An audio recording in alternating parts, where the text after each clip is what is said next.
ব্যাপার আছে। আমি ভাই কারো ধর্ম নিয়ে বেশি কথা বলা পছন্দ করি না, এটা প্রেমের জিনিস। কিন্তু আমি আমার হিন্দু ভাই, সনাতনী ভাই শ্রদ্ধার সাথে জানাচ্ছি, বলুন তো ভাই, যখন গাজা খাজা গরিবের নওয়াজ হুজুরের রওজা তৈরি হয় আজ থেকে প্রায় 800 বছর আগে, আলাউদ্দিন খিলজি তখন ছিল, তখন তো হিন্দুস্তানে হাজারো লাখো হিন্দু ভাইরা ছিল, আজমিরেও ছিল, কই তখন তো কেউ কথা তোলেনি যেটা আপনি শিবলিঙ্গর আমাদের তীর্থভূমি আছে সেটাকে ভেঙে কেন আপনি করলেন?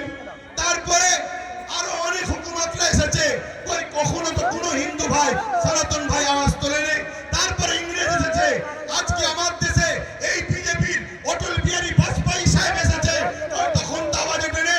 এটা শুধুমাত্র আমাদেরকে ব্রেন ড্রাইভাইট করছে, হিন্দু ভাইদের করে বোকা বানানো হচ্ছে।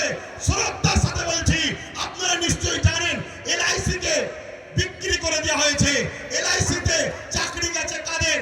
খারাপ নেবেন না, এলআইসি মুসলমানরা চাকরি করে না, আমার হিন্দু ভাইদের চাকরি গেছে। হকারকে বন্ধ করে দেওয়া হয়েছে, কাদের কাছে চাকরি বলুন? আমার হিন্দু সনাতন ভাইদের। শুনুন আমার হিন্দু ভাইরা, সনাতন ভাইরা, শ্রদ্ধা দিয়ে বলছি, যতটা আপনি ভারতকে ভালোবাসেন আমিও ততটা ভালোবাসি।